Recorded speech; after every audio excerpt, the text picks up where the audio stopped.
Reparlons justice dans ce journal. La haute cour militaire poursuit l'instruction au fond du procès en flagrance du député national Edouard Mwanga Chouchou. Si le ministère public considère que le prévenu s'est procuré illégalement une arme de guerre alors qu'il n'en a pas le droit en vertu de la loi, le prévenu lui évoque son ignorance dans la connaissance des munitions de guerre car ayant sollicité l'arme d'autodéfense, mais Richard Mouyej, à l'époque ministre de l'Intérieur, lui aurait octroyé l'arme de guerre.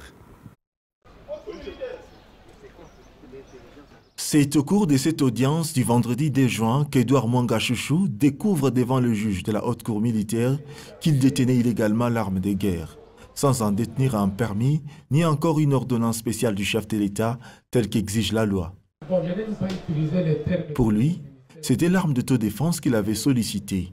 Il rejette donc la responsabilité à Richard Mouyej, l'ancien ministre de l'Intérieur, signataire de l'attestation d'enregistrement qu'il porte. Si le ministre de l'Intérieur vous donne l'autorisation et vous dise oui, allez-y, je pensais que lui, qui est ministre de l'Intérieur, connaissait la loi et savait que je pouvais l'avoir.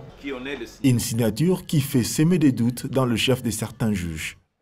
L'ancien gouverneur et l'ancien ministre de l'Intérieur, Richard Mouyej, signait toujours Richard Mouyej Manguez Mans. Mais comment votre document n'a pas de Mans partout où il y a le nom Richard Mouyej?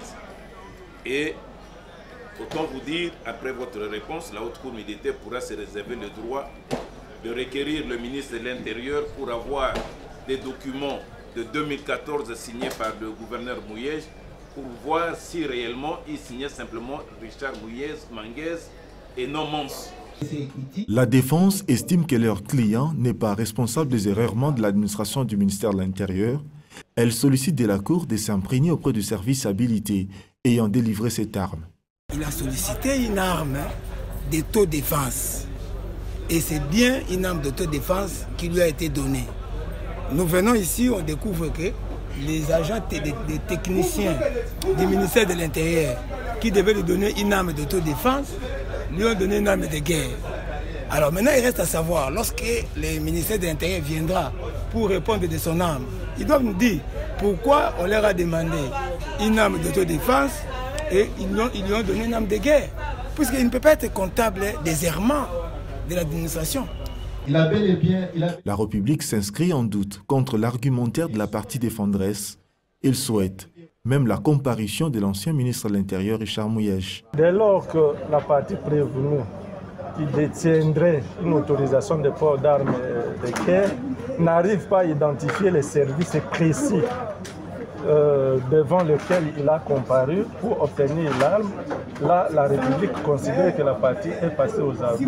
Pour les policiers ou les militaires d'Yamungu, là, nous allons débattre avec la Cour, puisqu'il semble que celui qui a fui avec l'arme, ça s'avérait nécessaire que ce militaire puisse comparaître avec l'arme de la République. Parmi les préoccupations soulevées au cours de cette audience figure l'identité du chauffeur de Mwanga Chouchou, Franck Biamungo, l'homme qui se serait envolé avec l'arme que reconnaît l'accusé. Il serait militaire assurant illégalement la garde d'un député censé être assuré par un policier en détachement de l'unité de l'UPHPI. Je vais demander quand même un service. Entre-temps, le prévenu attend la suite ce mardi 6 juin sur sa demande de liberté provisoire, sollicitée pour des soins médicaux.